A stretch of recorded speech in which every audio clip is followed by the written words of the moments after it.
अब सुनाई दे रहा है? प्यारी बहनों, प्यारे भाई, बहुत समय से इंतजार कर रहे होंगे आप। हाँ, आपकी बहुत आभारी हूं कि आपने इतना इंतजार किया। श्री शक्ति सिंह गोहिल जी, श्रीमती गेनीबेन ठाकुर जी, श्री जगदीश ठाकुर जी, श्री जिग्नेश मेवानी जी, श्री रामकिशन ओझा जी, श्री भरत सिंह बाघेला जी, श्री बलदेव ठाकुर जी, श्री राजू भैया भाई जोशी जी, कांतिबाई खर्दी जी और मंच पर विराजमान सभी नेतागण, सभी पदाधिकारीगण, मेरे प्यारे कार्यकर्ता भाइयों बहनों, आप सबका इस सभा में बहुत बहुत स्वागत। अभी मुझे माँ अम्बा जी का एक चित्र दिया गया, इसलिए शायद उचित रहेगा एक बार सभा शुरू करने से पहले मेरे साथ माँ अम्बा जी की जोर से एक बार जय कहिए। माँ अम्बा जी की जय, माँ नडेश्वरी जी की जय और गेड़ा हनुमान जी की जय। देखिए, ये गुजरात की धरती है। यहाँ से इस दुनिया के सबसे, शायद इस पूरी हमारी जो पीढ़ी है और इससे पहले की पीढ़ियाँ, उसमें शायद दुनिया की सबसे महान हस्ती आपने, गुजरात ने इस दुनिया को दी। महात्मा गांधी जी यहाँ पे जन्मे।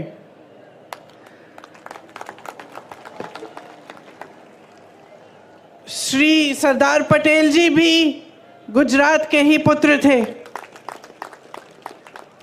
वीर रणछोड़ रबाड़ी जी भी इसी धरती के थे। ये सारे महापुरुष किस लिए लड़े? ये सारे महापुरुष आपकी आज़ादी के लिए लड़े। ठीक है, ये पुरानी बात है। 70 साल निकल गए, बीत गए, हमारा देश आज़ाद है, स्वतंत्र है। हमारे देश में एक संविधान बना, इसी लड़ाई से उभरा। जितने भी हमारे स्वतंत्रता सेनानी थे, जितने बड़े बड़े महापुरुष रहे, चाहे पटेल जी हो, चाहे गांधी जी हो, नेहरू जी हो, सब ने लड़कर, ब्रिटिश साम्राज्य से लड़कर हमारे देश को आज़ाद करवाया और हमें एक संविधान दिया। ये संविधान जो उन्होंने हमें दिया, इसका महत्व आपको समझना पड़ेगा। आज बहुत ही ज़रूरी है कि आप कुछ मूल बातें, जो गहरी बातें हैं हमारे देश की राजनीति के बारे में और अपने जीवन के बारे में, आप ठीक ढंग से समझें, ताकि जो निर्णय आप लेने जा रहे हैं चुनाव में, वो आप सोच समझ के और सारी जानकारी लेके लें। जब हम संविधान की बात करते हैं, खास इसलिए हम आज ये बात उठा रहे हैं क्योंकि भाजपा के कई नेताओं ने, जो चुनाव लड़ रहे हैं, कुछ मंत्रियों ने, देश भर में जो घूम रहे हैं, उन्होंने कहा कि अगर भाजपा फिर से जीतेगी तो संविधान बदला जाएगा। तो आज सबसे पहली बात मैं संविधान के बारे में करना चाहती हूँ, क्योंकि ये संविधान क्या है और किस तरह से आपके जीवन पर इसका प्रभाव पड़ता है, ये समझना ज़रूरी है। संविधान से आपको अधिकार मिलते हैं। सबसे बड़ा अधिकार ये है कि आप वोट डाल सकते हो। ये आपको अधिकार दिया गया है, देश के किसान को, देश के गरीब को, देश के मजदूर को और देश के प्रधानमंत्री को भी, देश के मंत्रियों को भी, देश के बड़े बड़े शख्सों को भी यही एक अधिकार मिला है। मतलब सबका एक समान अधिकार है। जितना आपकी वोट में शक्ति है, उतनी शक्ति उनके वोट में है। उनकी वोट में आपसे ज़्यादा शक्ति नहीं है। देश में जितने भी देशवासी हैं, उनका एक समान अधिकार ये वोट है। ये वोट संविधान ने दिया है आपको। आरक्षण भी संविधान ने दिए हैं आपको। तो जो आरक्षण का अधिकार है कि किसी समुदाय को या किसी जाति को अगर लगता है कि ठीक ढंग से मौके नहीं मिल रहे हैं, काफ़ी सालों से उनके साथ अत्याचार हुआ है या शोषण हुआ है, तो संविधान कहता है कि आपको कुछ अधिकार मिलने चाहिए और आपको आरक्षण मिलना चाहिए। मतलब रोजगार मिलता है तो आपके लिए कुछ रोजगार आरक्षित हो, ये भी संविधान आपको देता है। तो ये दो बहुत बड़ी चीज़ें हैं जो आपको संविधान द्वारा मिलती हैं। इसके साथ साथ अगर आप किसी की आलोचना करना चाहें या किसी नेता से या राजनीतिक दल से सवाल उठाना चाहें कि क्या किया है मेरे लिए, ऐसा काम आपने क्यों किया, तो आप आंदोलन भी कर सकते हैं, आप खड़े हो सकते हैं, अपनी आवाज़ उठा सकते हैं। ये भी अधिकार आपको संविधान ने दिया है। अब जब ये लोग कहते हैं कि संविधान को बदलना चाहते हैं तो इनका क्या मतलब है? इनका मतलब ये है कि जितने भी अधिकार आपको दिए गए हैं वो अधिकार कम करेंगे, उनको कमज़ोर किया जाएगा। क्योंकि अगर आप आज की राजनीति को देखें और समझें तो आपको स्पष्ट पता चलेगा कि पिछले 10 सालों में प्रधानमंत्री श्री नरेंद्र मोदी जी ने जो सबसे बड़ा काम किया है वो ये काम किया है कि जनता के अधिकारों को कमज़ोर किया है। एक ज़माने में, मैं हमेशा ये कहानी बताती हूँ, एक ज़माने में बड़े बड़े प्रधानमंत्री होते थे, वो आपके गांव आते थे, वो आपके घरों में आते थे, और जब आपके घरों और आपके गांव में आते थे तो आप अपना हक मांगते थे। मैंने खुद अपने पिताजी, अपनी दादी जी के साथ देखा है। मैं यूपी के किसी छोटे से गांव में गई, एकदम पिछड़े ज़िले में, जहाँ पे मेरा पहुँचना आज के दिन मुश्किल था क्योंकि बहुत लंबा सफ़र था गाड़ी से, रास्ते में हेलीकॉप्टर लिया, फिर गाड़ी ली, फिर पहुँची। और जब मैं एक गांव में गई तो एक छोटी सी बुढ़िया ने मुझे बताया, छोटी इसलिए क्योंकि इतनी बुढ़िया थी कि वो ऐसी झुकी हुई थी, उन्होंने मुझे बताया कि जब आपकी दादी जी आई थी तो जो खीर मैं आपको खिला रही हूँ ऐसी ही खीर बना के मैंने उनको खिलाया।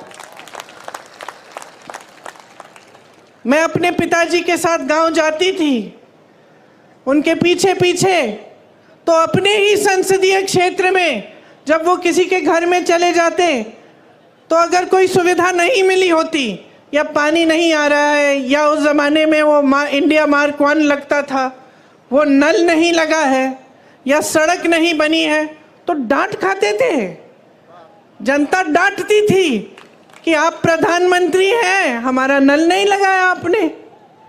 और लोग कहते थे उनसे कि देखिए, वोट हम आपको तब देंगे जब आप सड़क बनाएंगे, जब आप पानी लाएंगे। प्यार तो हम आपको बहुत करते हैं, आओ खाओ चाय पियो, लेकिन वोट तब मिलेगा जब आप हमारा काम करेंगे। ये राजनीति थी एक ज़माने की। और इस राजनीति का आधार किसने डाला? गुजरात के सबसे महान बेटे ने डाला, महात्मा गांधी जी ने। महात्मा गांधी जी ने सारे नेताओं से अपनी संपत्ति छुड़वाई, सबको ज़मीन पे लाए, सबको घरों में ले गए, गरीबों के की समस्याओं को सुनो, और जो जनता है देश की वो सर्वोपरि है। ये बात गांधी जी ने सिखाई। और गांधी जी ने कहाँ से सीखी ये बात? खुद भगवत गीता से, हिंदू धर्म से। जो महान गुरु होते थे हमारे, उनसे पहले वो सारे आपके बीच आते थे, पैदल चलते थे, सुनते थे कि समस्याएं क्या हैं, कि मेरी बहनें बैठी हैं, कैसे चला रही हो अपना जीवन, महंगाई हो रही है, कुछ खरीद पा रही हो, कमाई कैसे आ रही है, घर पे जाती हो, क्या मुश्किल है जब घर पहुंचती हो काम करने के बाद खेती में। किसानों से पूछते थे, समझते थे, मजदूरों की समस्याएं समझते थे, और उसी आधार पे अपनी नीतियां बनाते थे। तो अगर कोई नीति बनती थी देश में तो उसे इस आधार पे बनती, जैसे अगर मजदूरों के लिए कोई नीति बनती तो मजदूरों से बातचीत करके बनती, किसानों के लिए कोई नीति बनती तो किसानों की समस्याओं को समझ के, उनकी मुश्किलों को देख के बनती। इसीलिए जो हमारी परंपरा है कांग्रेस पार्टी में, जो महात्मा गांधी, जिस परंपरा की नींव महात्मा गांधी जी ने डाली और जिस परंपरा के तहत हमारे सारे प्रधानमंत्रियों ने काम किया, वो परंपरा ये थी कि नीतियां आपके लिए बनी, जो आपकी सुविधा के लिए बनती है, जो आपको आगे बढ़ाने के लिए बनती है, वही नीति सही है। लेकिन बहनों और भाइयों, आज के जो प्रधानमंत्री हैं, जरा उनकी कार्यशैली को आप देखिए। गुजरात ने उनको सब कुछ दिया, उनको सम्मान दिया, स्वाभिमान दिया, उनको आगे बढ़ाया, उनको सत्ता दी। आज प्रधानमंत्री बने, 10 सालों से प्रधानमंत्री हैं। जब जब आप उनको देखते हैं तो आप मुझे खुद बताइए, आप टीवी पे उनको देखते हैं कि नहीं? देखते हैं टीवी पे? देखते हैं ना? दिखते हैं। कहाँ दिखते हैं आपको? बड़े मंचों पे दिखते हैं, बड़े बड़े प्रधानमंत्रियों के साथ दिखते हैं, दूसरे देशों के राष्ट्रपतियों के साथ दिखते हैं ना? बड़े बड़े खरबपतियों के साथ दिखते हैं, सेठों के साथ दिखते हैं। कभी आपने उनको किसी किसान के घर जाते हुए देखा है? कभी आपने उनको किसी गरीब के घर में जाते हुए देखा है? मैंने यूपी में काम किया पिछले 5 सालों से। वहां पे उनका संसदीय क्षेत्र है। उनके संसदीय क्षेत्र वाराणसी में भी प्रधानमंत्री जी किसी एक गरीब के घर नहीं गए हैं। कभी नहीं पूछा है इन 10 सालों में कि भाई तुम कैसे हो। किसानों के लिए नीति बनाते हैं, किसान आंदोलन करता है। लाखों किसान 4 किलोमीटर दूर उनके घर से बैठते हैं, आंदोलन करते हैं। महीनों के लिए उनकी बिजली काटी जाती है, पानी काटा जाता है, 600 शहीद होते हैं किसान, लेकिन वो 4 किलोमीटर दूर चल के हमारे प्रधानमंत्री उनसे मिलने के लिए नहीं आते हैं। जब उनको पता चलता है कि चुनाव आ रहा है और ये किसान आंदोलन कर रहे हैं, हमें वोट नहीं मिलेगा, तब चुनाव के 2 महीने पहले वो कानून बदल देते हैं। ये है उनकी कार्यशैली। वो मेरे भाई को शहजादा बोलते हैं। मैं उनको बताना चाहती हूँ, ये शहजादे 4000 किलोमीटर पैदल चले हैं। कन्याकुमारी से कश्मीर तक आपकी समस्याओं को सुनने के लिए चले हैं। मेरी बहनों से मिले हैं, मेरे भाइयों से मिले हैं, किसानों से मिले हैं, मजदूरों से मिले हैं और सबसे प्यार से मिलकर पूछा है कि तुम्हारे दिल में क्या मुश्किलें हैं, तुम्हारे जीवन में क्या समस्याएं हैं, उनको हम हल कैसे कर सकते हैं। और एक तरफ आपके शहंशाह नरेंद्र मोदी जी महलों में रहते हैं। आपने कभी टीवी पे उनका चेहरा देखा है? एकदम साफ सुथरा सफेद कुर्ता, एक दाग नहीं है धूल का, एक बाल इधर से उधर नहीं हो रहा है। वो कैसे समझ पाएंगे आपकी मजदूरी, आपकी खेती? कैसे समझ पाएंगे? कैसे समझ पाएंगे कि आप किस दलदल में धंसे हुए हो? महंगाई से आप दब चुके हो। हर तरफ महंगाई। मेरी बहनें, मिट्टी के का तेल आज कितने का है? सब्जी खरीदने जाती हो, मिलती है क्या? तुम भाव क्या है उसका? पेट्रोल डीजल का दाम क्या है? मेरे किसान भाइयों, किस तरह से गुजारा कर रहे हो? खेती के हर सामान पे जीएसटी है, हर सामान महंगा हो चुका है। मेरी बहनें, अगर कोई त्योहार होता है, कुछ खरीदना पड़ता है, नए कपड़े, बच्चों के लिए कोई वर्दी खरीदनी पड़ती है, फीस भरनी पड़ती है, कोई बीमार पड़ जाता है, इलाज करना पड़ता है, तो क्या हालत होती है आपकी? ये मोदी जी नहीं जान सकते, क्योंकि मोदी जी अब अपने महल में बंद हैं, सत्ता से घिरे हुए हैं। उनके आसपास जितने भी लोग हैं उनसे डरते हैं, उनको कोई कुछ कहता नहीं है, और अगर कोई आवाज़ उठा भी ले तो उस आवाज़ को दबाने की कोशिश होती है।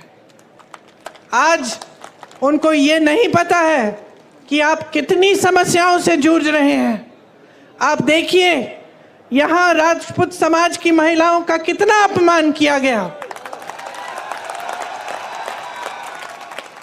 मोदी जी ने क्या किया? क्या हटाया उस प्रत्याशी को? हटाया उस प्रत्याशी को? आपकी मांग क्या थी? आपकी मांग ये थी कि हटे, आपको अपमानित किया। मोदी जी ने सुनी आपकी बात? आपकी सुनवाई हुई?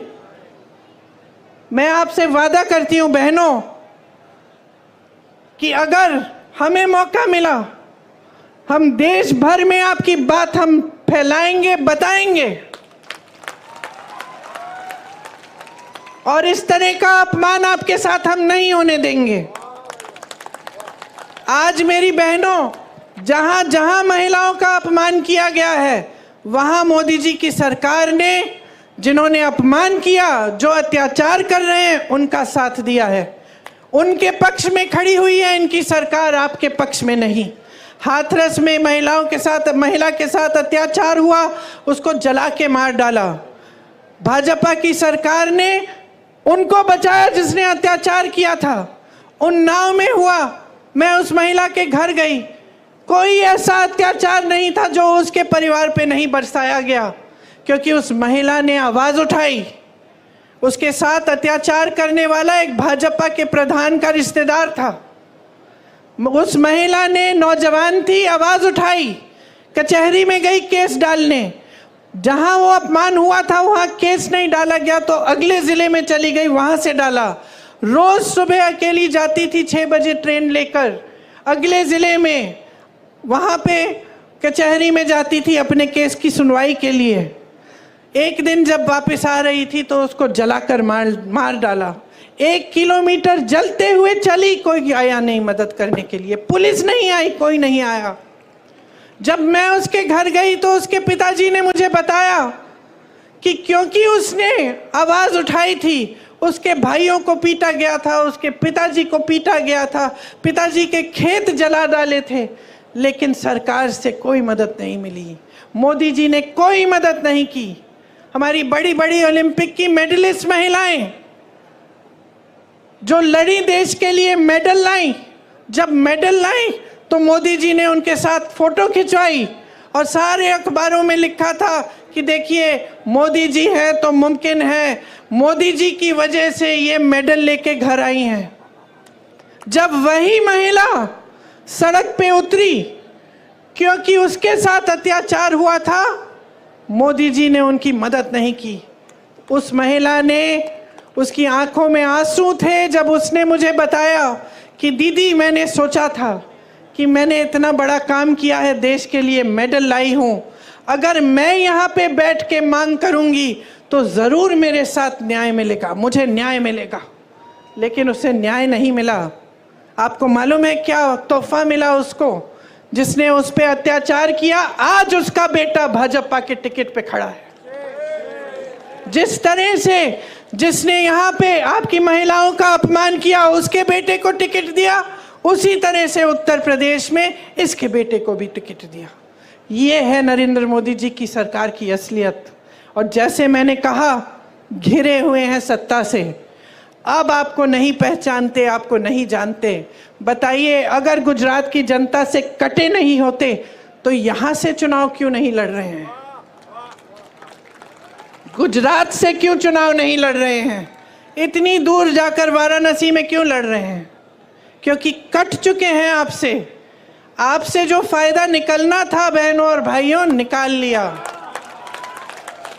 आपने सत्ता दी, मुख्यमंत्री बनाया, कई बार बनाया, यहाँ उनको सत्ता मिली, नाम मिला, आपके समर्थन से उनको सम्मान मिला, यहाँ से चले गए प्रधानमंत्री बनने, आपको भूल चुके हैं और आपसे कट चुके हैं।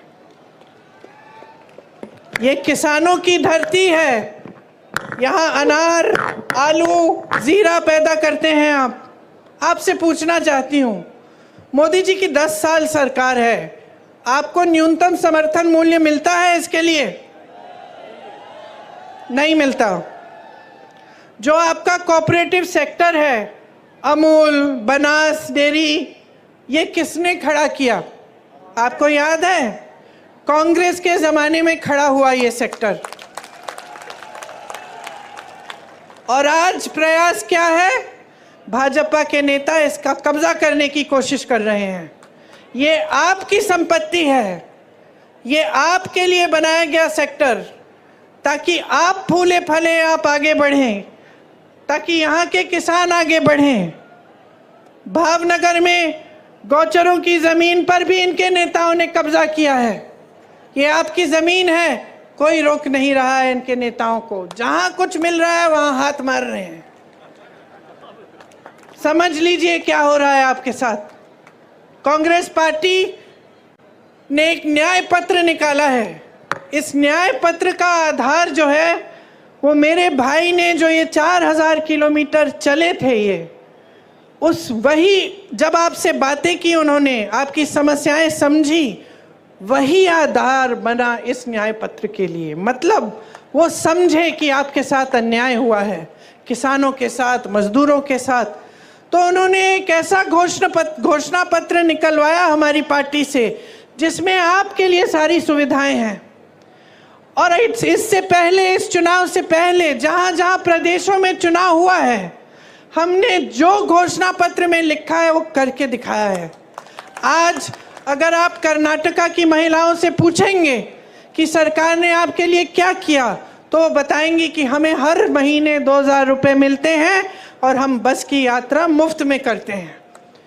अगर आप छत्तीसगढ़ के किसानों से पूछेंगे कि कांग्रेस की सरकार ने क्या किया आपके लिए, तो बताएंगे कि हमारे कर्ज माफ़ कराए और अच्छे गौठान बनाए, जिसमें से हमें नौकरी मिली, और हमारे जानवरों का जो गोबर है वो गोबर सरकार ने खरीदा ताकि हमारी आमदनी बने। इसी तरह से आपके लिए हम कुछ गारंटी लाए हैं, और उसमें किसान भाइयों के लिए आपका जो MSP है, जो न्यूनतम समर्थन मूल्य है, वो एक कानून बनेगा।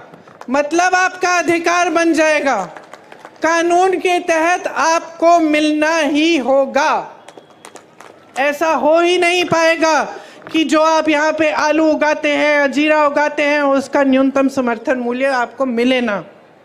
आपके कर्ज माफ के लिए एक स्थायी आयोग बनेगा, जिसके तहत जब भी आप कर्ज में अगर आप डूब रहे हैं और आपको मदद की ज़रूरत है, आप उस आयोग में जा पाएंगे और आपके कर्ज की माफ़ी की बात होगी और उसकी समस्या हल होगी।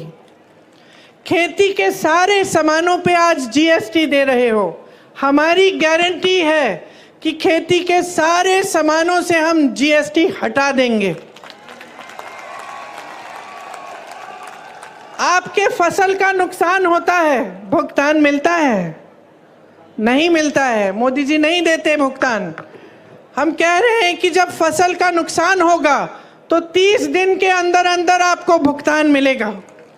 भूमिहीनों को जमीन मिलेगी, और हर जगह पूरे देश भर में न्यूनतम मजदूरी 400 रुपए की होगी। मतलब 400 रुपए से कम मजदूरी के पैसे आपको कोई नहीं दे पाएगा। अगर देगा तो कानून का उल्लंघन करेगा। मेरी बहनें, मैंने महंगाई की बात की। मैं जानती हूँ और समझती हूँ कि आप पर कितना बोझ है।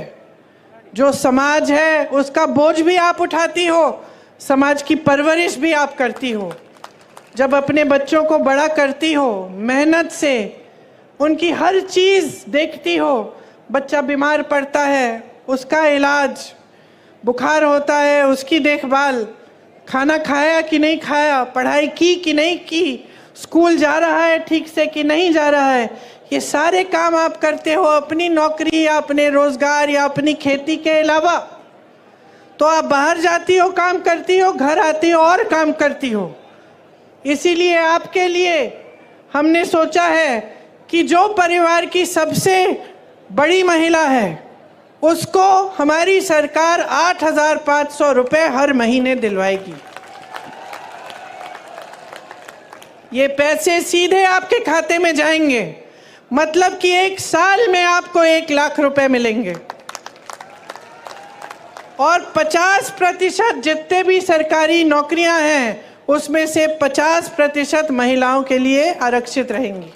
पहले के आरक्षण है उसी के तहत। तो ये हमने आपके लिए सोचा है। और आंगनवाड़ी, आशा बहुएं और जो मिड डे मील्स में महिलाएं काम करती हैं, केंद्र का जो योगदान है आपके मानदेय के लिए वो बढ़ाया जाएगा, दुगना किया जाएगा, ताकि आपका मानदेय बढ़ जाए। तो सबके लिए हमने कुछ सोचा है, क्योंकि देखिए आज के ज़माने में आप जब मेहनत करके अपने बच्चों की परवरिश करते हैं तो आपके सामने अन्य मुश्किलें आती हैं। आप बड़ा करते हैं बच्चों को, आपके यहाँ अगर गांव में पाठशाला है या कोई सुविधा है, ठीक है, लेकिन उसके बाद जब उनको यूनिवर्सिटी जाना होता है, विश्वविद्यालय में जाना होता है, तो नई मुश्किल खड़ी होती है, क्योंकि फीस भरनी पड़ती है। किस तरह से वो पढ़ाई ख़त्म करेंगे। यहाँ गुजरात में ज़्यादातर प्राइवेट विश्वविद्यालय खुले जा रहे हैं, बड़ी बड़ी फीस है। जितने भी माँ बाप हैं, चाहे कितने भी गरीब हो, चाहे किसान हो, मजदूर हो, कुछ भी हो, आज के दिन सब चाहते हैं कि हमारा बच्चा शिक्षित हो ताकि उसको अच्छा रोज़गार मिले। सही बात है कि नहीं? और आप किसी भी हालत में कैसे भी कर्ज लेकर, मजदूरी करके, कॉन्ट्रैक्ट पे नौकरी करके आप कमाते हैं, इसीलिए कि आपके बच्चों की परवरिश हो और वो बड़े हो के शिक्षित हो और उनको नौकरी मिले। ये सही बात है कि नहीं? अब आपने शिक्षित कर दिया, किसी न किसी तरह से आपने कर्ज लेकर बच्चे को शिक्षित कर दिया। बच्चा परीक्षा देने जाता है भर्ती के लिए, और आज क्या हो रहा है, पूरे देश भर में पेपर लीक हो जाते हैं। पेपर लीक हो जाते हैं। जो फीस आपने ट्यूशन के लिए भरी है, जितनी मेहनत बच्चे ने की है, सारी ऐसे ही गवाई जाती है। उसको पता नहीं होता कि फिर से पेपर देना है, शायद उसमें भी लीक हो जाए। कितने साल इंतज़ार करना पड़ेगा, या कुछ महीनों बाद फिर से इम्तिहान देना पड़ेगा। मानसिक तनाव होता है, कुछ पता नहीं होता कि भविष्य में नौकरी मिलेगी नहीं मिलेगी। मैं ऐसे बच्चों से मिली हूँ जिन्होंने भर्ती की परीक्षा दी और सालों के लिए इंतज़ार करते रहे। एक बार दी, 2 बार दी, 3 बार दी, एक सूची भी निकल आई, उसमें भी नाम था, रोज़गार नहीं आया मिला, क्योंकि लीक पे लीक होते गया, घोटाले पे घोटाले होते गए। जीपीपीएससी का इधर पेपर लीक हुआ, टैट का टीचर का पेपर लीक हुआ। 10 सालों में जब से इनकी सरकार है 14 से ज़्यादा पेपर लीक हुए हैं। तो अब क्या करें नौजवान? भर्ती का इम्तिहान है, पेपर लीक हो रहा है, रोजगार दे नहीं रही है सरकार। मोदी जी की सरकार में 30 लाख रोजगार के पद खाली पड़े हुए हैं। 30 लाख केंद्र सरकार में। आप नौजवान यहाँ खड़े हो, यहीं पे हजारों खड़े होंगे जिनके पास रोजगार नहीं है। वहाँ 30 लाख पद खाली हैं, वो पद भरे नहीं गए हैं। तो पद खाली हैं, नौजवान खाली हैं, लेकिन आप पद नहीं भर रहे हैं। आपका ध्यान कहीं और है, सरकार का ध्यान रोजगार बनाने में नहीं है। तो ये परिस्थिति है कि जब आपको रोजगार नहीं मिलता तो फिर आउटसोर्सिंग और कॉन्ट्रैक्ट पे ही रोजगार मिलता है, और आप सब वही करते हैं क्योंकि और कोई चारा नहीं है, कोई स्थायी रोजगार नहीं मिल रहा है। अब मैं आपको समझाना चाहती हूँ कि ये स्थायी रोजगार क्यों नहीं मिल रहा है। एक तो हुई खेती की बात। एक ज़माने में खेती में भी रोजगार मिलते थे, लेकिन जब से इतनी महंगाई आई है किसान खुद कमा नहीं पा रहा है। तो जब किसान खुद कमा नहीं पा रहा है तो वो कैसे रोजगार दिलवाएगा अपनी खेती में? तो फिर वो भी कम मजदूर रखता है। वो भी कहता है कि जितना काम मैं खुद निपट सकता हूँ निपट लूँगा। तो खेती से रोजगार कम हो रहा है। बड़े बड़े जितने भी सरकारी कॉरपोरेशन थे, जितनी सरकारी कंपनियां थीं जिससे आपको स्थायी रोजगार मिलते थे, तकरीबन सभी की जो सब्सिडी है, जो सब्सिडरी हैं, उनको इन्होंने अपने खरबपति मित्रों को दे दिया है। आज देश का कोयला, देश की सड़कें, देश का पावर, देश के हवाई अड्डे, देश के बंदरगाह, सब इनके बड़े बड़े खरबपति मित्रों के को दे दिए गए हैं। इनको आपकी संपत्ति थी, आपको रोजगार मिलता था, आपको सुविधाएं मिलती थी, अब वो सारी संपत्ति बड़े बड़े खरबपतियों की हो गई है। अगर आपकी समस्याओं को ये सरकार समझती तो वो जानती कि यहाँ से रोजगार मिलता है, नए नए रोजगार बनते हैं। ये संपत्ति अभी खरबपतियों को देने से ये रोजगार बंद हो सकते हैं, आरक्षण बंद हो सकते हैं, क्योंकि प्राइवेट हो गई वो नौकरी, वो रोजगार। लेकिन आपके बारे में नहीं सोच रहे हैं। इनकी नीतियां बड़े बड़े खरबपतियों के लिए ही बन रही हैं। अगर आप ठीक ढंग से समझेंगे और देखेंगे तो हर स्तर पे ये हो रहा है। मैं रोजगार की बात कर रही थी, एक और जगह थी जहां से रोजगार बनते थे, जो छोटे छोटे इंडस्ट्री, मध्यम साइज की इंडस्ट्री है, जो कोई मैन्युफैक्चरिंग करा रहा है, किसी ने अपना बिजनेस खोला है, किसी की दुकान है, उससे भी रोजगार मिलता था। लेकिन उसको इतने संकट में डाल दिया है नरेंद्र मोदी जी की नीतियों ने। नोटबंदी लाए पहले, उससे जितने भी छोटे और मध्यम के वर्ग के बिजनेस थे वो सारे, उनकी कमर टूटी। उसके बाद जीएसटी लाए और मुश्किलों में डाला, तो वहाँ से भी रोजगार बंद हो गए। तो स्थिति ये है आज देश में कि 10 सालों में रोजगार बनाने का काम नहीं किया गया है। इसीलिए आज आप इस परिस्थिति में हैं कि आज देश में 45 सालों में सबसे ज़्यादा बेरोजगारी आज है। आज 70 करोड़ नौजवान हमारे देश में बेरोजगार हैं। और जहाँ जहाँ अच्छी अच्छी स्कीमें थी या अच्छे अच्छे रोजगार थे, जैसे आपने देखा है सेना में था, उसको भी इन्होंने 5 सालों के लिए करके अग्निवीर जैसी स्कीम लाके उसको भी खत्म कर दिया। अब कोई जाना नहीं चाहता है, सेना में भर्ती नहीं होना चाहता, क्योंकि कहता है कि 5 साल बाद घर आ जाऊंगा फिर बेरोजगार होऊंगा। तो ये परिस्थिति है। सारी नीतियां बड़े खरबपतियों के लिए बन रही हैं। जो 30 लाख रोजगार जो खाली हैं, जो पद खाली हैं, हम कह रहे हैं हम उन सबको भरेंगे जब हमारी सरकार आई है। ये कांग्रेस पार्टी की गारंटी है।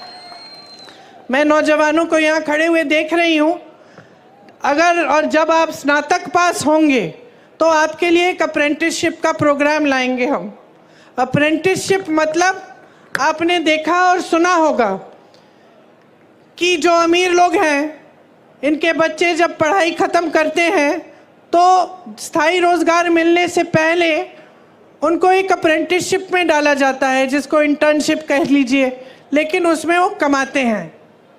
तो हम आपके लिए ऐसी अप्रेंटिसशिप लाएंगे जो आज तक गरीब बच्चों के लिए उपलब्ध नहीं थी, जिसमें आप जब स्नातक पास होंगे आपको भी एक अप्रेंटिसशिप के प्रोग्राम में डाला जाएगा और आपको 1 लाख रुपए सालाना आप उससे कमा पाएंगे। आपके लिए 50,000 करोड़ रुपए का एक फंड बनेगा, जिससे अगर आप छोटे कारोबार अपने शुरू करना चाहेंगे आपको लोन मिलेगा और आप वो लोन लेके, आप वो पैसे लेके आप वो कारोबार शुरू कर सकेंगे। ये सिर्फ आपके लिए होगा, इसलिए ब्याज बहुत कम होगा इसका, क्योंकि हमारा प्रयास रहेगा कि हम छोटे और मध्यम बिजनेसों को खूब समर्थन दें ताकि खूब रोजगार बने और आप अपने कारोबार को, अपने बिजनेस को आगे बढ़ा पाएं। जहां तक महिलाओं की बात की, मैंने आपको ये भी बताना चाहती हूँ बहनें कि 25 लाख रुपए तक जितना भी इलाज है पूरे परिवार का, चाहे कोई भी सुविधा हो स्वास्थ्य की, वो आपको मुफ्त में मिलेगी। ये स्कीम हमने राजस्थान में लागू की और वहाँ इस स्कीम की बहुत चर्चा हुई क्योंकि लोग बहुत खुश थे। लोगों ने हार्ट ऑपरेशन कराए इस स्कीम के तहत बगैर 1 रुपया दिए। तो बहुत अच्छी स्कीम है, हम देश भर में इसे लागू करना चाहते हैं।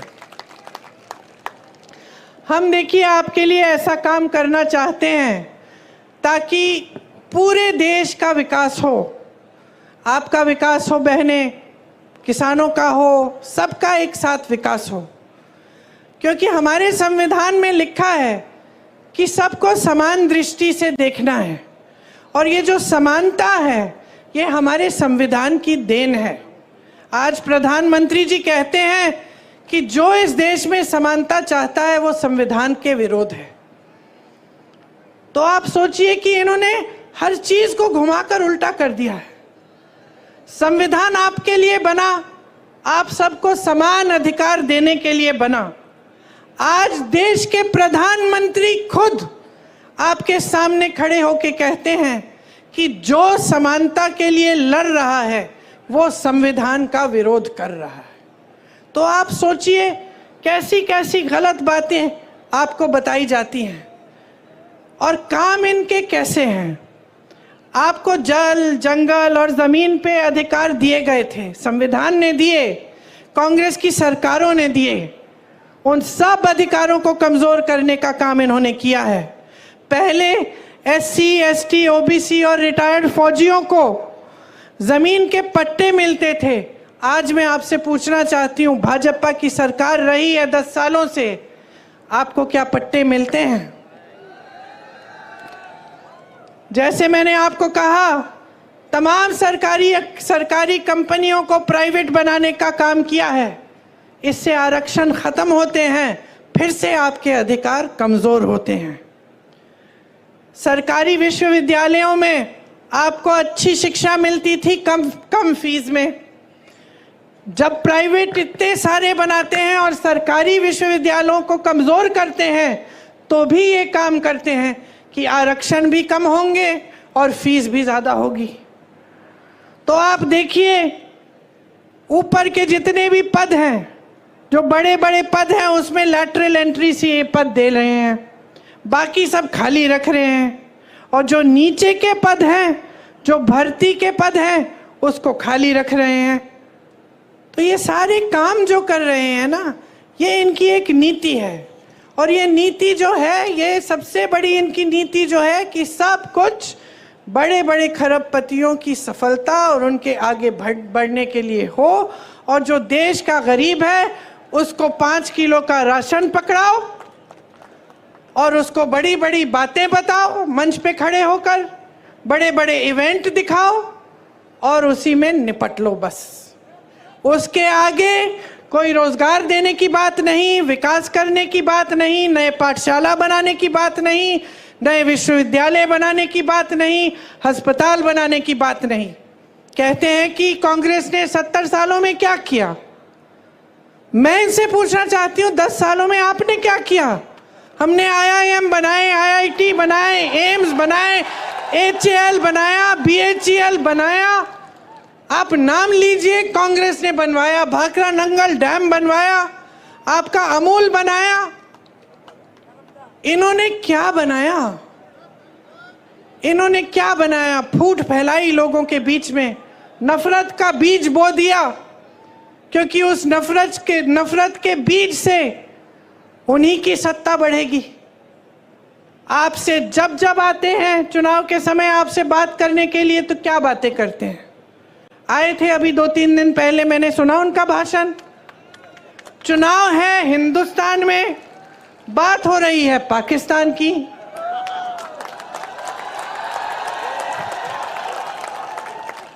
आपको बताया जा रहा है कि सावधान रहो, कांग्रेस एक एक्सरे की मशीन लाएगी और एक्सरे की मशीन से आपके घरों में घुस के आपके मंगलसूत्र छीनेगी, आपका सोना चुराएगी, ये कहा जा रहा है। देश के प्रधानमंत्री हैं, इतनी स्तरविहीन बातें।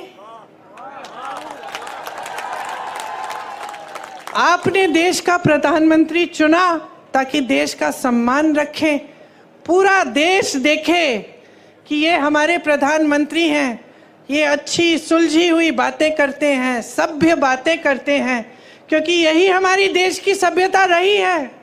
हम अपने बड़ों को देखते हैं और हम कहते हैं कि देखिए कितने सभ्य हैं, आदर देते हैं। लेकिन अब हमारे प्रधानमंत्री आपके सामने झूठ तो बहुत बोलते हैं। लेकिन अब तो फिजूल की बातें करने लग गए हैं। पहले झूठ तक सीमित था, अब अजीब अजीब सी बातें। आपकी 2 भैंसें हैं तो कांग्रेस 1 भैंस चुरा लेगी।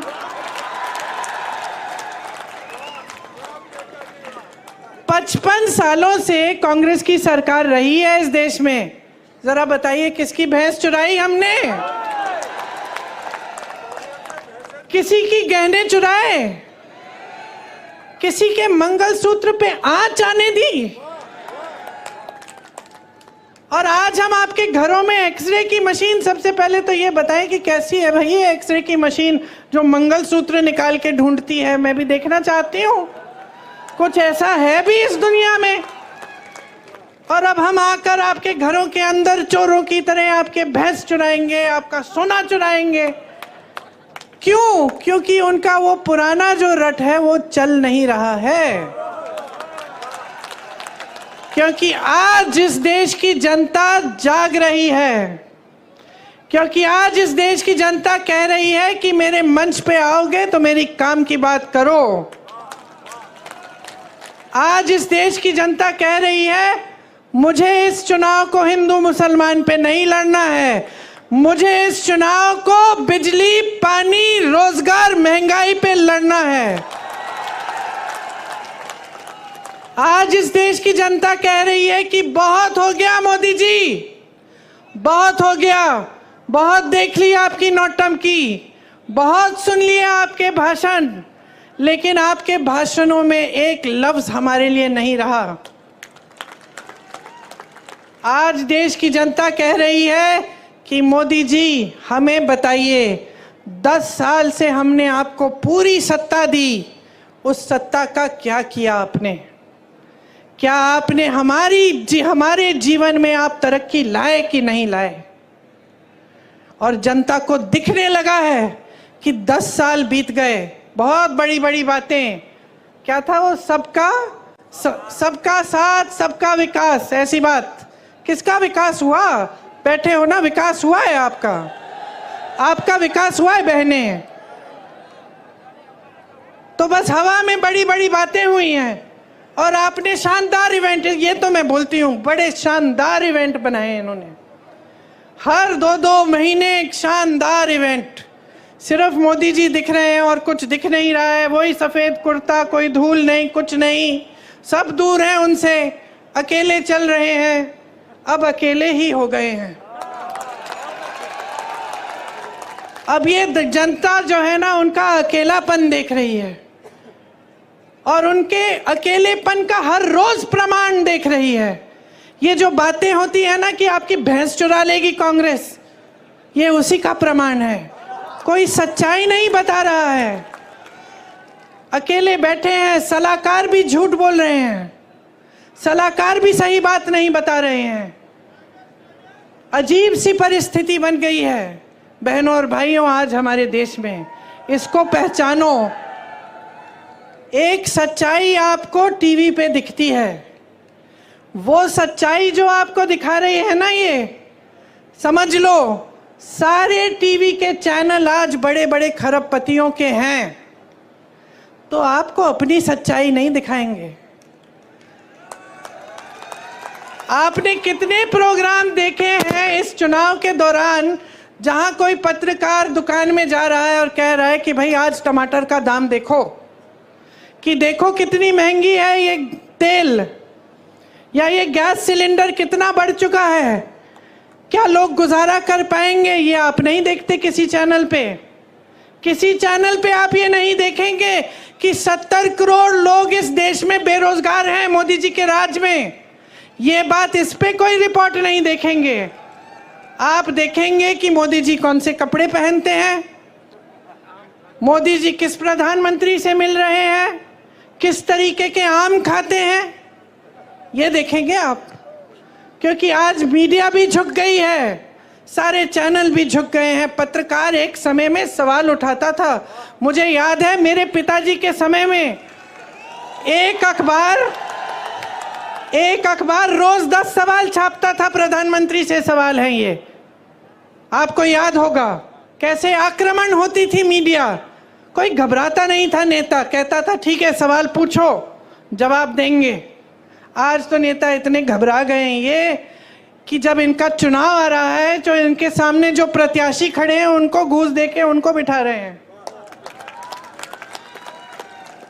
मैंने सुना है कि गृह मंत्री जी के संसदीय क्षेत्र में 16 प्रत्याशी ऐसे ही बैठ गए चुनाव से पहले, या तो डराए गए हैं, धमकाए गए हैं, या किसी को घूस दे दिया है और बैठ रहे हैं कि चुनाव ही ना हो। अरे इतने मजबूत गृह मंत्री हो, इतने बड़े प्रधानमंत्री हो, देश की पूरी सत्ता तुम्हारे पास है, सीट पे सीट तुम्हारी है संसद में, और एक चुनाव लड़ने से डर रहे हो? किस बात का डर है? खड़ा करिए 100 प्रत्याशियों को, हराइए उनको। यही तो चुनाव होता है, यही तो लोकतंत्र होता है। मंच पे खड़े होकर लोगों को झूठ बोलना नहीं होता है, मंच पे खड़े होकर लोगों को गुमराह करना या लोगों के जज्बातों को उभारना ताकि तुम्हें वोट मिल जाए, तुम सत्ता में रहो, तुम्हारे बच्चे फूले फलें और जनता खाई में रहे, ये लोकतंत्र नहीं है। तो मैं यहां किस लिए आई हूं? मैं यहां इसलिए आई हूं कि आपको मैं बताऊं कि आप इन नेताओं को जवाबदेही बनाओ, वो पुरानी परंपरा वापस लाओ, वो पुरानी परंपरा वापस लाओ सरदार पटेल जी की, महात्मा गांधी जी की, जिसमें नेता जनता को पूजता है, जनता को भगवान मानता है, जनता को डराता धमकाता नहीं है, जनता को खाई में नहीं छोड़ता, जनता के आंसू पोंछता है, उसकी नई नई समस्याएं पैदा नहीं करता ताकि और आंसू बहाए। समझ लीजिए, जो संविधान ने आपको दिया है, जो वोट का अधिकार है, वो एक बहुत बड़ा औजार है आपका, हल्के में मत लीजिए इस औजार को। आज भाजपा ने एक और काम किया है, बड़ा काम, अपनी पार्टी को सबसे धनवान पार्टी बनाया है पूरी दुनिया में। आज पूरी दुनिया में सबसे पैसे वाली पार्टी कौन सी है? एक रिपोर्ट आई है, मुझे मालूम नहीं कि कितनी सही है, लेकिन लगभग मुझे लगता है कि सही होगी। 60,000 करोड़ रुपए इन्होंने खर्चे हैं। किस पे? आपके नालों को ठीक करने के लिए नहीं, आपकी टूटियों में पानी लाने के लिए नहीं, आपकी सड़कों की मरम्मत में नहीं, आपके कारोबार में नहीं, आपकी खेती को ठीक करने में नहीं, ये जीएसटी हटाने में नहीं, अपनी पार्टी के लिए, अपनी पार्टी को मजबूत बनाने के लिए बड़ी बड़ी इमारतें बनाई हैं हर जिले में। इनके जो ऑफिस हैं इतने बड़ी बड़ी इमारतें, सबको थोड़ा थोड़ा वेतन दे रहे हैं जो भी उनके लिए काम कर रहा है, उनकी पार्टी के लिए। कोई मुफ्त में नहीं करता। यहाँ हमारे बेचारे सेवा दल के जो कार्यकर्ता हैं और जो कांग्रेस के कार्यकर्ता हैं, इनसे पूछो ये जनता की सेवा करते हैं तो मुफ्त में करते हैं या इनको वेतन देते हैं? हम बदनाम किया हमें और सबसे अमीर पार्टी बन गए वो। कहते हैं कि आज तक उन पे भ्रष्टाचार का कोई आरोप नहीं लगाया। कैसे लगाएंगे? कैसे लगाएंगे? ये जो मीडिया जो हर रोज आरोप लगाती थी हमारी सरकारों पे, ये तो झुक गई है एकदम। लिख के देखिए, आप हंस रहे हैं, जरा कल लिख के देखिए, कोई बड़ा घोटाला निकालिए, देखते हैं क्या होता है। ईडी आएगी, सीबीआई आएगी, गिरफ्तार हो जाओगे, पड़े रहोगे जेल में, कोई मदद नहीं करेगा। और 56 इंच का सीना है इनका, एक आलोचना नहीं सुन सकते, एक आलोचना नहीं सुन सकते। बड़प्पन तो उसमें होता है जो दुनिया भर की आलोचना सुन सकता है लेकिन काम करते रहता है। राहुल गांधी को देखो, क्या नहीं बोला उसके बारे में, क्या क्या नहीं कहा। सीना तान के चला ना कन्याकुमारी से कश्मीर, कोई रोक पाया उसे? मणिपुर से मुंबई तक चला, कोई रोक पाया उसे? नहीं रोक पाया, क्योंकि सच्चाई लेके चला अपने दिल में, क्योंकि इस देश के सत्य को ढूंढने निकला। झूठों से भरपूर भाषण और राजनीति नहीं की उसने। आज ये कहते हैं कि किसी ने आरोप नहीं लगाया, लो मैं लगा देती हूं आरोप। देखिए, इन्होंने ये एक स्कीम लाए, मोदी जी खुद। स्कीम का नाम था इलेक्टोरल बॉन्ड। इलेक्टोरल बॉन्ड की स्कीम ये थी, देखो कैसी स्कीम, कि जो भी किसी राजनीतिक दल को चंदा देगा उसका नाम गुप्त रहेगा। किसी को पता नहीं चलना चाहिए कि अडानी जी ने कितना दिया, अंबानी जी ने कितना दिया और किसी और ने क्या दिया। ये थी स्कीम। खूब चंदा लिए, अपनी पार्टी को तो दुनिया की सबसे अमीर पार्टी बना दिए, 60,000 करोड़ खर्च भी दिए अपनी पार्टी पे। अब किसी ने केस डाल दिया, तो सुप्रीम कोर्ट में केस आया। न्यायाधीशों ने देखा, कहा ये तो बड़ी गलत स्कीम है। राजनीतिक दल जनता की सेवा का काम करता है, उसे जो चंदा देता है उसका नाम तो पारदर्शी होना चाहिए, जनता को मालूम होना चाहिए कि भाई इन्होंने इतना दिया, इन्होंने इतना दिया और किसको दिया। अब मोदी जी की सरकार ने सबसे पहले तो बोला कि भाई हमें सूची ही नहीं मिल रही, बहुत मुश्किल है निकालना, अभी चुनाव के समय नहीं निकलेगी। फिर डांट लगी न्यायाधीशों से, निकली सूची, और सूची में क्या नहीं निकला, किस किस से चंदा लिया। गुजरात में जो पुल गिरा था उसके बनाने वाले से चंदा लिया। आपको वैक्सीन लगी थी, टीका लगा था कोविड का, हाथ उठाओ किस किस को लगा।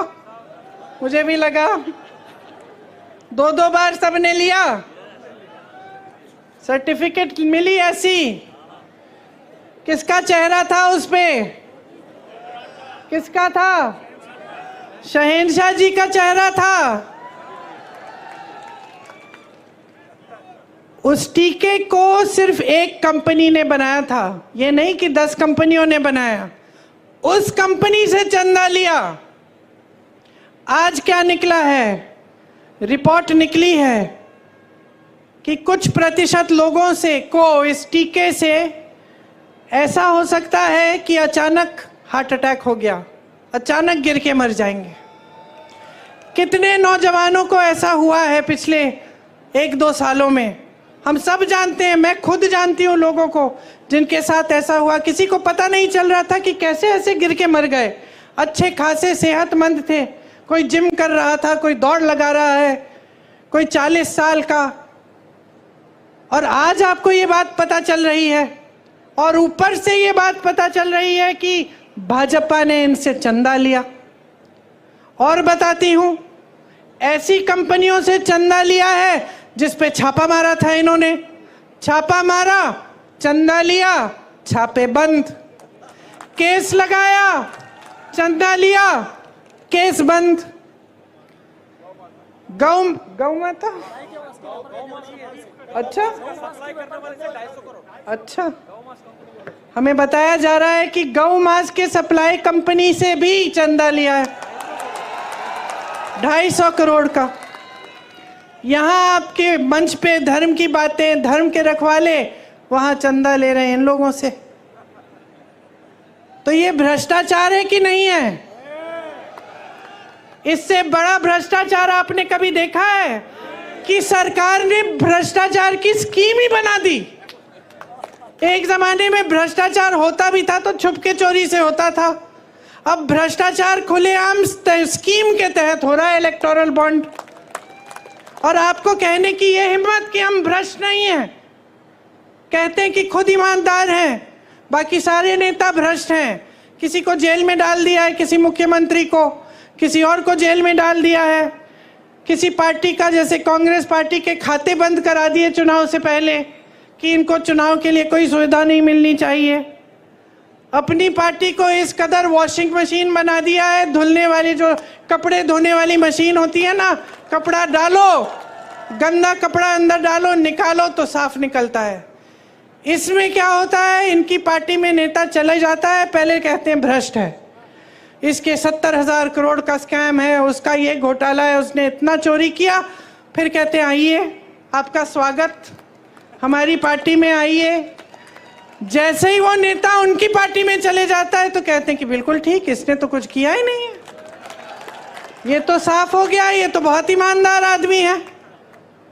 तो ये चल रही है राजनीति देश में आज।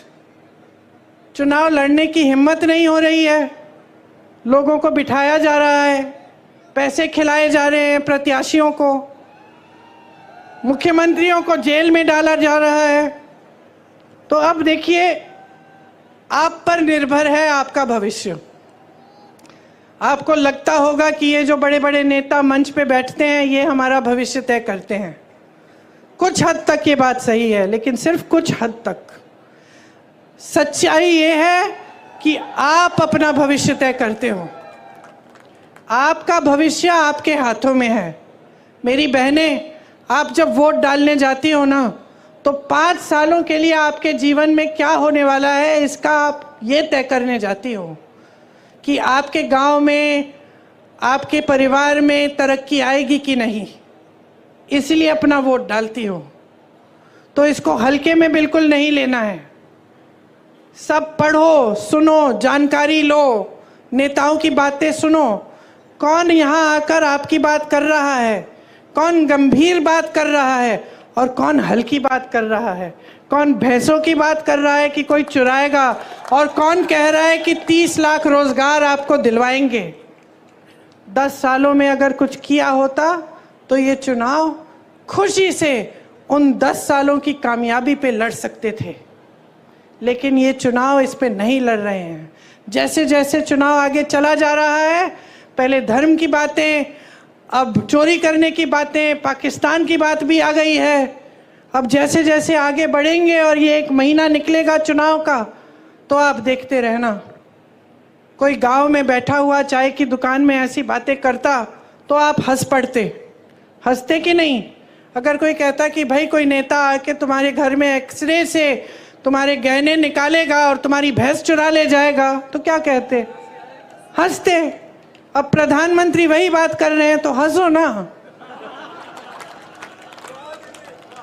हंसो, बोलो ठीक है, ये हास्य बात है, प्रधानमंत्री जी हल्की बात कर रहे हैं, हमें अपनी काम की बात सुननी है।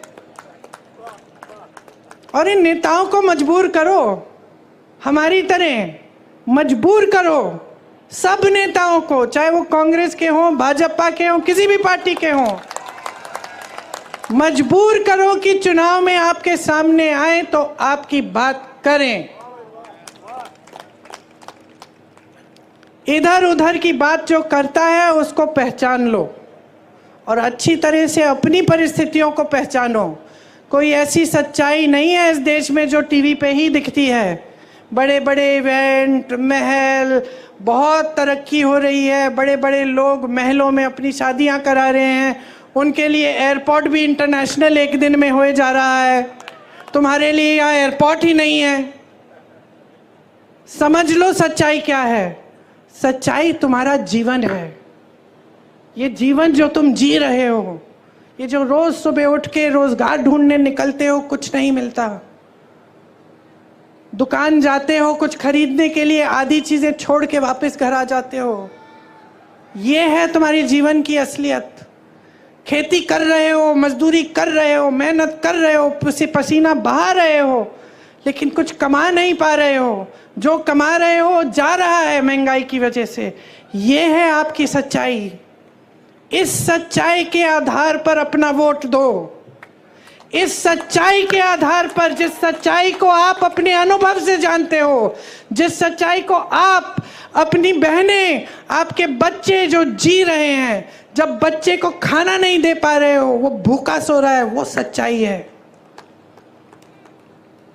जब बहन बीमार है, इलाज के लिए दवाई नहीं खरीद पा रही है, रो रही है, दर्द हो रहा है, रो रही है, ये सच्चाई है।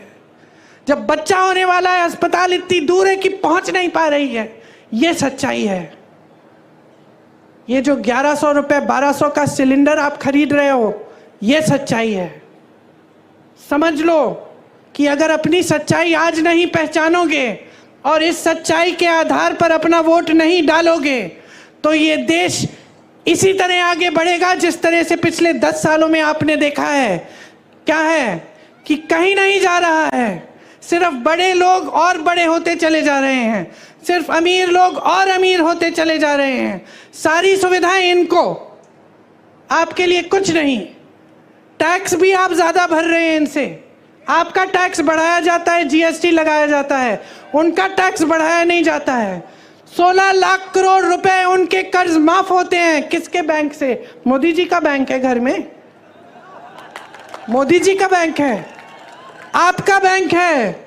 सरकारी बैंकों से 16 लाख करोड़ 22 उद्योगपतियों को माफ किए और यहाँ किसान रो रहा है, आत्महत्या कर रहा है 10,000 रुपए के लिए और आपने उसको एक रुपया माफ नहीं किया। मैं एक किसान के घर गई उत्तर प्रदेश में, ललितपुर में। वो खाद की लाइन में खड़े खड़े गिर के मर गया, खाया नहीं था दिनों से। सोचा कि चलो खाद मिल जाएगी, कुछ हो जाएगा काम। 2 दिनों के लिए लाइन में खड़ा रहा, कुछ खाया नहीं, कुछ पिया नहीं, वहां पे गिर के मर गया। एक और किसान के घर गई मैं, 1 लाख रुपए के लिए आत्महत्या की उसने। उसकी बेटी घर आई, उसको मिले अपने पिताजी। 1 लाख रुपए के लिए आत्महत्या और 16 लाख करोड़ रुपए आप बड़े बड़े खरबपतियों को माफ कर रहे हैं, किसानों के कर्ज माफ नहीं करेंगे। किसका पैसा है ये? कैसी बनी इतनी धनी आपकी पार्टी? कहां से आया ये सारा पैसा? किसकी संपत्ति है? जोर से बोलो, जोर से बोलो, और जोर से बोलो। आपकी संपत्ति है, आपकी संपत्ति है। यही संपत्ति है जिससे आपकी सड़कों को बनाना चाहिए था, जिससे आपके लिए पाठशालाएं बनानी थी, अस्पताल बनाने थे, आपको हर सुविधा दिलवानी थी, आपके कर्ज माफ करने थे। जब यूपी के किसानों को गन्ना का बकाया देना था 15,000 करोड़ रुपए, मैं उस समय भी यूपी में काम कर रही थी। 15,000 करोड़ रुपए था उस समय बकाया, पूरे देश भर का था और यूपी के किसान उसमें शामिल थे। मोदी जी ने क्या किया? वो बकाया दिया। मोदी जी ने उसी समय कोविड के समय ये ऐलान किया कि 20,000 करोड़ रुपए का नया संसद भवन बनेगा। 20,000 करोड़ रुपए का नया संसद भवन बनाएंगे और 15,000 करोड़ रुपए का किसान का बकाया नहीं देंगे। ये उनकी नीयत है। अच्छा खासा संसद भवन था, 70 सालों से चल रहा था, किसी को कोई असुविधा नहीं हुई। पंडित जवाहरलाल नेहरू जी से लेकर वाजपेयी जी तक वहाँ पे सब उसी संसद में बैठे। अब बदलने की ज़रूरत क्या है भाई? क्योंकि हम शहंशाह हैं, हम सब कुछ कर सकते हैं। तो अब आप समझ लीजिए। देखिए, थोड़ी सी शिकायत मुझे आपसे है, क्योंकि चुनाव आते हैं, हर चुनाव में आपको गुमराह कर देते हैं, हर चुनाव में धर्म की बात, जाति की बात, और आप गुमराह हो जाते हैं और आप उसी आधार पे अपना वोट डाल देते हैं। और मैं सिर्फ यहाँ पे इसलिए आई हूँ आपसे कहने के लिए, अपने लिए अपना वोट दो, अपनी समस्याओं के आधार पर दो। किसी नेता को मत देखो, पार्टी को मत देखो, आप ये देखो कि भाई विकास कौन लाएगा मेरे गांव में, मेरे जीवन में तरक्की कैसे होगी। कांग्रेस पार्टी बता रही है, ये रहा हमारा न्याय पत्र, सबके लिए कुछ है इसमें। अगर आपको शक है, आपको लगता है कि सिर्फ चुनाव के लिए कह रहे हैं ये लोग, तो पता करो, कोई जानकार है जिसको आप जानते हो जो कर्नाटका में रहता हो, या फिर राजस्थान में, जो पिछली सरकार में राजस्थान में था, या जिसने बघेल जी की छत्तीसगढ़ में सरकार देखी, पूछो क्या ये सच है कि जो कांग्रेस ने गारंटी दी थी वो लागू है तुम्हारे प्रदेश में? खुद जानकारी लो, और जब जानकारी लोगे पता चलेगा कि जहां जहां हमने गारंटी दी है वहां सबसे पहले सरकार बनते ही हमने वो गारंटी लागू की है। हम उस राजनीतिक परंपरा से आते हैं जिसका सबसे महान बेटा आपका बेटा था। महात्मा गांधी जी की राजनीतिक परंपरा से आते हैं। सत्य की परंपरा है। इससे बड़ी हिंदू धर्म में कोई परंपरा नहीं है। जितने भी भगवान हैं, जितने भी गुरु हैं, जितने भी संत रहे, सबने हमें यही कहा, सत्य के पथ पर चलो। उसी पथ पर महात्मा गांधी जी चले, उसी पथ पर कांग्रेस पार्टी चली। हाँ, हो सकता है कि कहीं कभी 55 साल सरकार रही कि कुछ गलतियां हुई, लेकिन उसमें भी सुधार लाए। आज हम एक नई चेतना के साथ आपके सामने आए हैं, क्योंकि हम देख रहे हैं कि जो देश में हो रहा है वो गलत है। हम चाहते हैं कि वो पुरानी परंपरा, हमारी सत्य की परंपरा, सेवा की परंपरा, आपके प्रति हर नेता को समर्पित करने की परंपरा आज फिर से देश में लागू हो।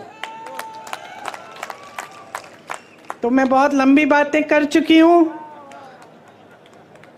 आशा है आप, मैं जानती हूं आपने बहुत ध्यान से सुना, लेकिन आशा है कि जिस दिन आप वोट डालने जाएंगे, कहाँ है मेरी बहन, आइए,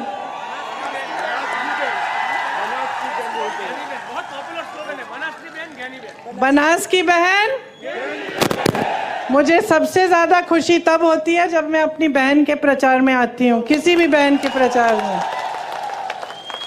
क्योंकि हम लोग सेवा अच्छी तरह करना जानते हैं, निष्ठा से करते हैं। तो आप, हाँ, लोग मुझे फंडिंग भी दे रहे हैं, वोट भी दे रहे हैं। देखिए, कह रही हैं कि आप ही के समर्थन से चुनाव लड़ रही हैं, और ये कह रही हैं कि ये चुनाव जनता लड़ेगी।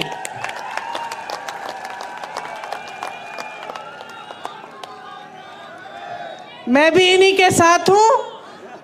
आप इनको भारी से भारी बहुमत से जिताइए, ताकि आपकी सेवा पूरी हो और आपकी सेवा अच्छी तरह हो। आपको बहुत बहुत धन्यवाद। बहुत धूप है, आपने बहुत ध्यान से, चुपचाप से मेरी बातें सुनी। आशा है, जैसे मैं कह रही थी, कि जिस दिन आप पोलिंग पे जाएंगे, 2 मिनट लेकर मेरी बातों को याद करो कि मैंने सही कहा कि नहीं, कि मैं आपकी भलाई की बात कर रही हूं कि नहीं, और अब मेरी बातों के आधार पर और अपने अनुभव के आधार पर अपना वोट दो। मेरी बहन को खूब भारी बहुमत से जिताओ। जय हिंद।